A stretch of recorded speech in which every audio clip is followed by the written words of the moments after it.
यूं तो उत्तराखंड अपनी धार्मिक महत्व के कारण प्रसिद्ध है, जिसको आज भी यहाँ के निवासी निभाते आए हैं। इसी तरह उत्तरकाशी जनपद के मट्टी गांव में आज भी लोग देवताओं के प्रति आस्था के कारण गांव में नंगे पांव प्रवेश करते हैं। इस दौरान स्थानीय निवासी पुरुषोत्तम भट्ट ने बताया कि यह प्रथा उनके गांव में पौराणिक काल से ही चली आ रही है और आज तक गांव के लोग और बाहर से आए मेहमान इस प्रथा को निभा रहे हैं। वहीं दूसरी तरफ पंडित देवेंद्र शास्त्री का कहना है कि मट्टी गांव में मटियाल देवता के प्रति उनके पूर्वजों द्वारा इस प्रथा को निभाया जा रहा है।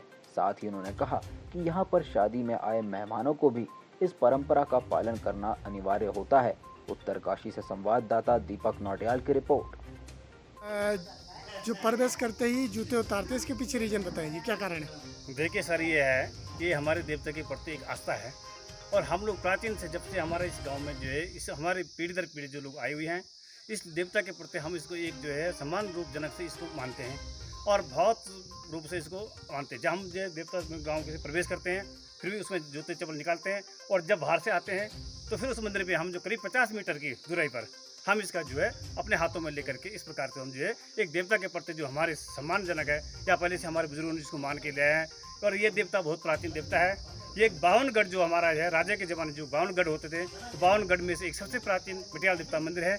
इस गाँव में भट्ट ब्राह्मण वशिष्ठ गोत्र के लोग रहते हैं जो कि किसी प्रकार मदिरा सेवन, दारू इत्यादि आदि मीट मांस का भी सेवन नहीं करते हैं। शुद्ध ब्राह्मण है, शाकाहारी है।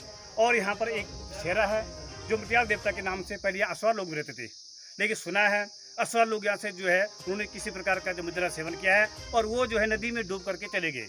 करीब यहाँ से जो 3 किलोमीटर वो जो है इस कुएं में बह गए हैं और दूसरे गाँव में वो जो चले गए हैं। इस प्रकार से गांव में इस देवता के ऊपर आस्था बनी है और हमारा गांव जो शुद्ध और शाकाहारी गांव है। यहाँ किसी प्रकार का कोई जो है इस प्रकार जो है लोग रहते हैं।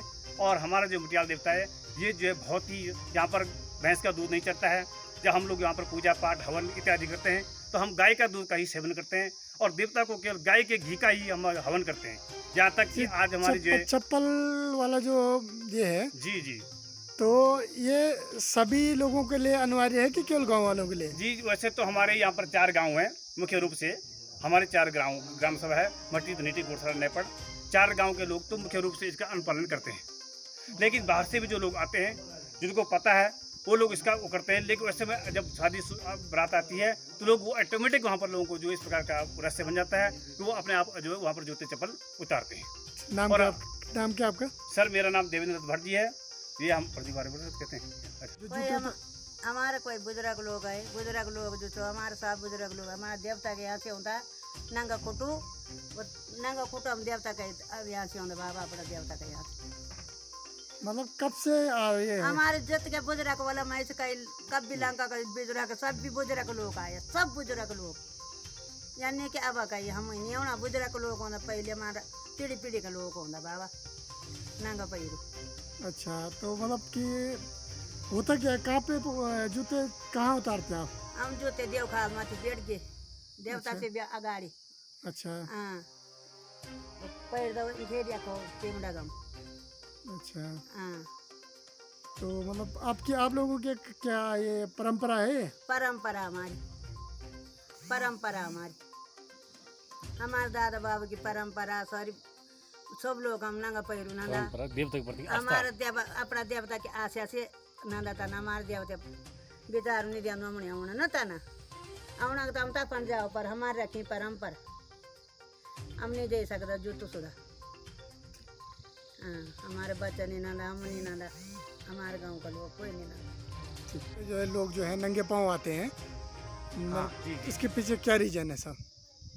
नौटाल जी, इसके पीछे जो रीजन है ये हमारा शिवलिंग है, हमारा इष्ट देवता जो है और हमारे बुजुर्गों के द्वारा हमारे पूर्वजों के द्वारा जब से ये गांव बसा है तब से यहाँ पर नंगे पांव चलने की प्रथा है और एक विरासत के रूप में हम लोगों को ये मिली हुई है। इसके पीछे जो रीज़न है वो ये भी है कि पुराने ज़माने में चमड़े के जूते हुआ करते थे और देवता का मंदिर रास्ते से नीचे होने के कारण रास्ते से नीचे काफ़ी दूर मंदिर नीचे है और उस मंदिर के ऊपर से होकर रास्ता जाता है और चमड़े के जूते होते थे, इसलिए लोगों ने उस समय धार्मिक आस्था देवता के प्रति बहुत अगाध आस्था थी, तो लोगों ने सोचा कि हमारा इष्ट जो है तो नीचे है और हम जूते जो है पहन करके देवता के ऊपर से गुजरना ठीक नहीं है। तो इस तरीके से जब लोगों ने इसको जूते उतारना शुरू किया तो धीरे धीरे एक ने उतारा, दूसरे ने उतारा, तीसरे ने उतारा, तो इस प्रकार से जो है गांव में एक प्रथा बन गई। और वो देवता को सम्मान रूप में ये प्रथा इसलिए बनी को देवता के सम्मान को ध्यान में रखते हुए, देवता के मान और सम्मान को मद्देनजर रखते हुए, अपनी आस्था को बरकरार बनाए रखते हुए जो है लोगों ने इस प्रथा को बनाया, जो कि तब पीढ़ी दर पीढ़ी आज तक चली आ रही है। और ये इष्ट है, ये हमारा जो इष्ट है ये मठियाल देवता के नाम से है। हमारी इस गांव में आज 28वीं पीढ़ी हो गई है। हम लोग दक्षिण भारत से आए हैं, हम दक्षिण भारत के ब्राह्मण हैं, वशिष्ठ गोत्रीय ब्राह्मण हैं। गुरु वशिष्ठ कुल पूज्य हमारे भगवान श्री राम के हम गुरु हैं और उनके वशिष्ठ जी के वंशज से वंश से ही हम लोगों की उत्पत्ति है। आज 28वीं पीढ़ी हमारे इस गांव की हो गई और हमारे पूर्वजों के द्वारा, हमारे पुरखों के द्वारा हमें कल्प वृक्ष एक बना करके दिया गया, एक जिसमें हमारी पूरी पीढ़ी का वृत्तांत है।